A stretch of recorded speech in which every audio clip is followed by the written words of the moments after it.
მომდევნო წლები შეიძლება დედამიწისთვის ყველაზე ცხელი და საშიში გახდეს. ასეთ პროგნოზს აკეთებენ მსოფლიოს წამყვანი მეტეოროლოგიური ორგანიზაციები. ახალი ანგარიშის მიხედვით 80%-ია იმის ალბათობა, რომ მსოფლიოში საშუალო წლიური ტემპერატურა მომდევნო 5 წელიწადში კვლავ რეკორდულად მაღალი იქნება და გადააჭარბებს 1,5 გრადუსიან გლობალურ ზღვარს, რომელიც 2015 წლის პარიზის კლიმატურ შეთანხმებაში აღნიშნული. თუ აწლეულის ბოლომდე დედამიწაზე ტემპერატურა 2 გრადუსით მოიმატებს, გაცილებით სერიოზულ შედეგებს გამოიწვევს, ვიდრე აქამდე იყო მოსალოდნელი.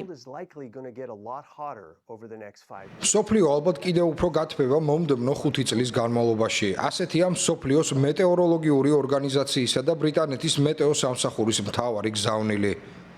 ორივე ორგანიზაციამ ჩაატარა კვლევა, რათა გაერკვიათ, რას უნდა ველოდოთ, როცა უკვე 2 წელია გლობალური ტემპერატურა რეკორდულ ნიშნულზეა. მიღებული შედეგები საკმაოდ მძიმე სურათს აჩვენებს. სავარაუდოდ, მომდევნო 5 წელიწადში ტემპერატურა კიდევ უფრო მოიმატებს.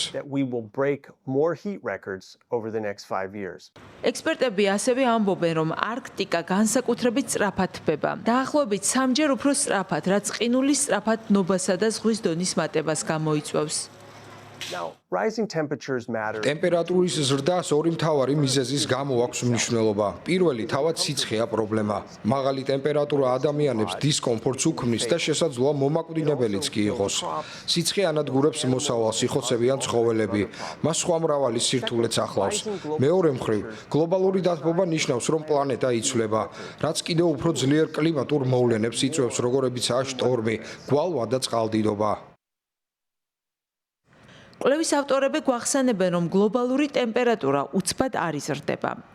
ის მიმდინარეობს თანდათანობით, თუმცა გარკვეულ პერიოდებში ბუნებრივი მოვლენები პროცესს უფრო მეტად აჩქარებს.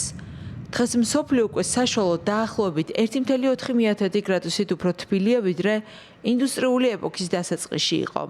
მეცნიერები კი გვაფრთხილებენ, რომ ძალიან მცირე დრო რჩება იმისთვის, თუ გსურს მომავალი თაობებისთვის პლანეტა საცხოვრებლად კვლავ ვარგისი იყოს.